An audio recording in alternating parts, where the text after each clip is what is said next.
know I still love you, baby. And it'll never change.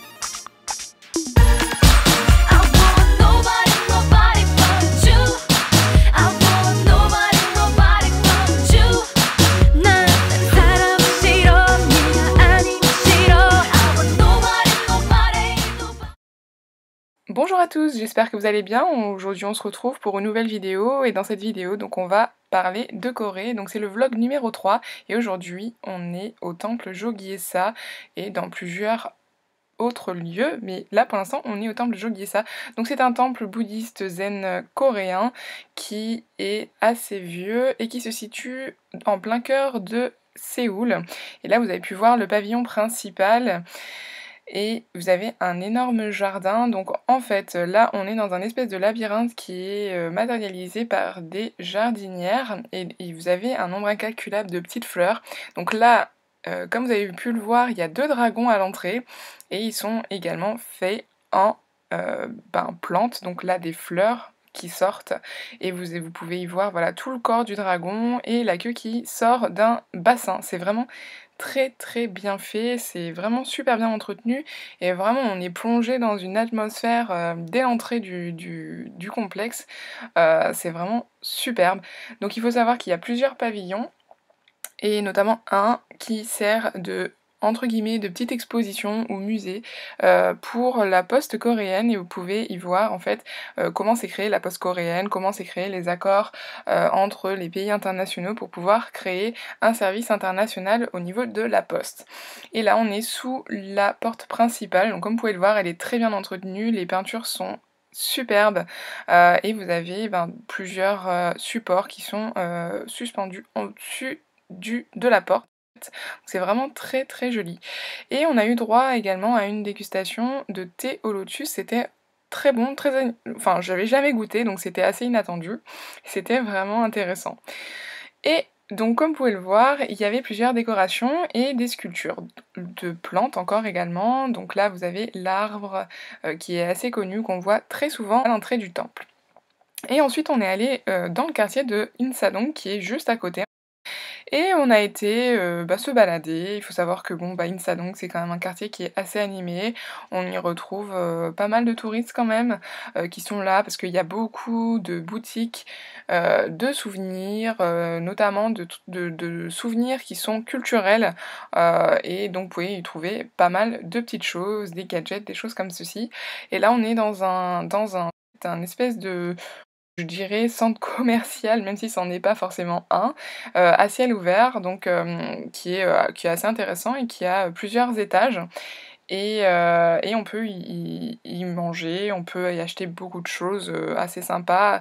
Il y a des choses artisanales, comme il y a des choses assez pas du tout artisanales, hein, des choses qu'on peut acheter comme ça en boutique. Et là j'avais acheté un gâteau en forme de caca. Donc c'est une espèce de, donc c'est une gaufre hein, tout simplement. Et vous avez le choix entre la version chocolat ou la version nature. Donc là j'avais pris la version chocolat pour tester. Et comme je vous disais, voilà, il y en a pour tous les goûts dans ce complexe de magasins. Et vous aviez également apparemment un endroit pour faire des pulikura. Donc c'est des photomatons japonais et vous pouvez customiser vos photos. Et là donc on est au Tonk Café. J'ai fait un article à ce sujet sur le blog, donc je vous mettrai le lien en barre d'infos.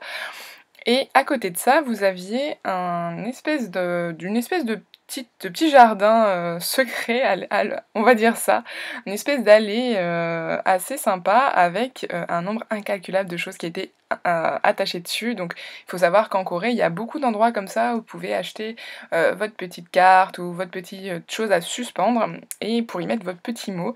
Et vous pouvez donc en fait l'accrocher là où c'est prévu. Et donc là, comme vous pouvez le voir, c'est énorme, mais il y a je sais pas combien il y a de choses là-dessus, mais c'est immense, c'est du sol, ça part du sol jusqu'en haut, et c'est vraiment partout, c'est impressionnant, et il y a plusieurs centimètres d'épaisseur de ces mots-là, donc c'est mignon, c'est assez sympa, j'en ai vu beaucoup qui étaient écrits en coréen, j'en ai rarement vu en langue étrangère, donc c'était assez drôle.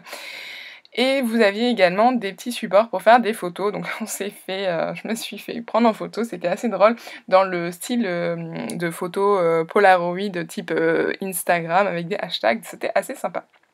Et là, on va un petit peu découvrir le quartier d'Insadong, puisqu'on n'était pas encore allé. Et on va marcher, on va juste un petit peu flâner, regarder ce qu'il y a. Donc comme vous pouvez le voir, il y a beaucoup de personnes, il y a beaucoup de monde et c'est très intéressant comme quartier parce qu'on y croise des personnes, venues de tous les horizons. Moi j'aime beaucoup ce genre de quartier, on y voit aussi beaucoup de personnes qui sont en tenue traditionnelle.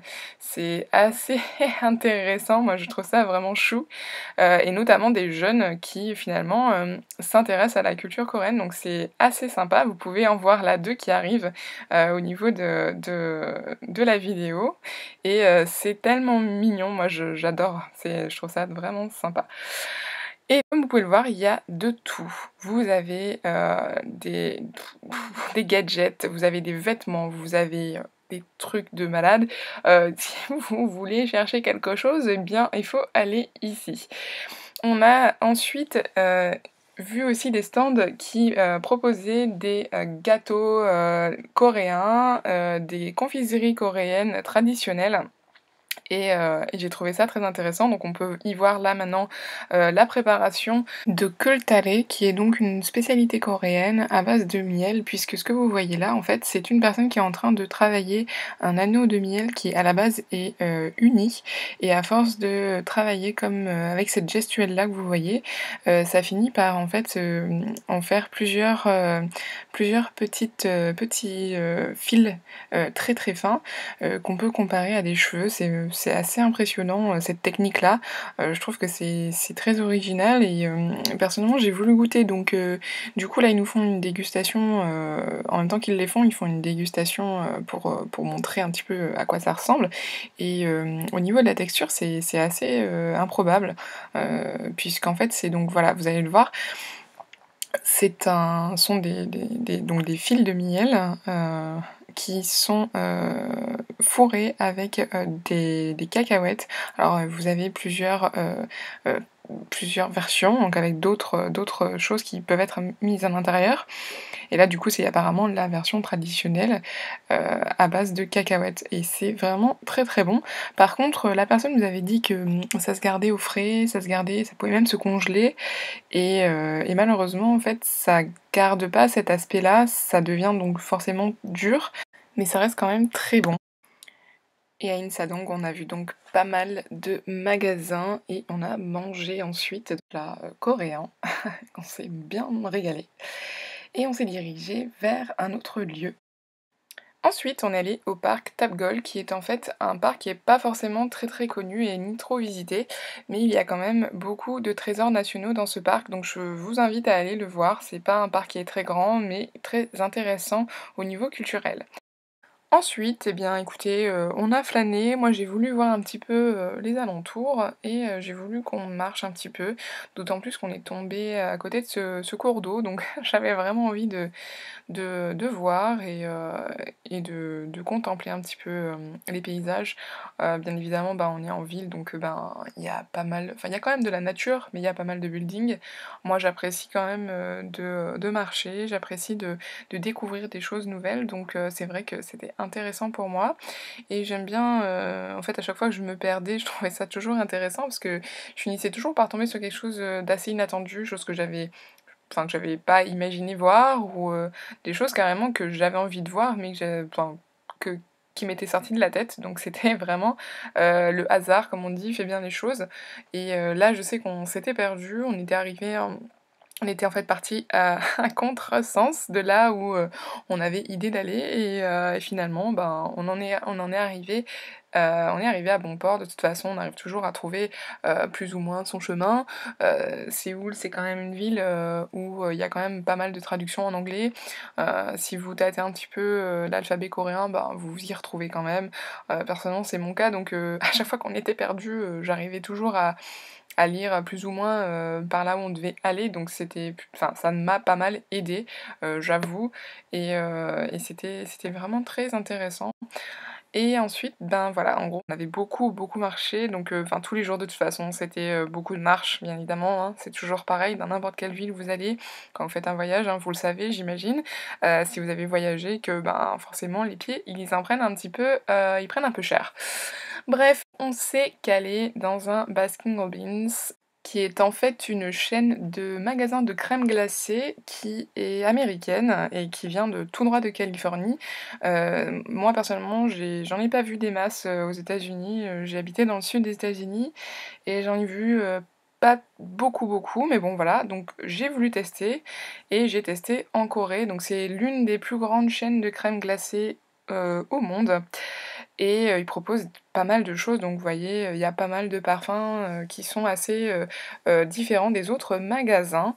Et ensuite on a continué à marcher, donc bon bah écoutez voilà, hein, là vous pouvez y voir plusieurs, photos de, bah, de quartier et on va se diriger, vers, le quartier de Cheonggyecheon. Alors excusez-moi de la prononciation, heu, mais voilà. Alors c'est un petit, quartier sympa et là on est, au bord d'une rivière, et vous avez, enfin c'est assez connu en fait pour ses animations. Donc là, il y a toujours des sculptures ou des choses comme ça qui sont, suspendues ou qui sont dans l'eau. Donc là, vous pouvez voir, cette chose-là. Alors, me demandez pas trop ce que c'est, j'en sais pas grand-chose. Par contre, vous pouvez faire un vœu, vous essayez de lancer, voilà, une pièce dans, les espèces d'anneaux, en lumière que vous avez vus et c'est assez intéressant. Ensuite, on a fait, un petit tour à Myeongdong qui est pas très loin. J'avoue que j'y ai quand même passé un petit peu ma vie dans ce quartier, mais c'était assez intéressant. Et donc du coup, on a été dans le Line Friend Store qui se situe à Myeongdong, bien évidemment. Et cette boutique, elle est impressionnante. Si vous aimez Line, vous allez halluciner le nombre de produits dérivés que vous trouvez. Ça part des chaussettes jusqu'à la vaisselle, enfin voilà, vous avez des coques de téléphone, des protèges, des housses d'ordinateur, vous avez des coussins, enfin en gros, vous avez tout et je vais pas dire n'importe quoi, mais bon, vous avez des choses de malade. Voilà, des chaussures, des choses pour les enfants, c'est assez intéressant. Et ensuite, on s'est dirigé dans une boutique, bah, de musique coréenne, de K-pop, et on y a trouvé des trucs assez, intéressants, vous allez voir. J'ai fait cette petite vidéo pour vous montrer un petit peu. Donc là, il y avait les nouvelles sorties d'Avicii, vous aviez le nouvel album des BTS qui venait de sortir, donc c'était la folie furieuse. J'ai vu des nanas avec des valises pleines, elles devaient avoir acheté quoi, une quarantaine ou une cinquantaine d'exemplaires pour pouvoir être tirées au sort pour bah, un fan meeting, donc c'était assez impressionnant. Et ensuite, on s'est dirigé pour rentrer à la maison et pour se préparer pour le jour d'après. J'espère que ce vlog vous aura plu, je vous fais de gros bisous et je vous dis à très vite dans une prochaine vidéo.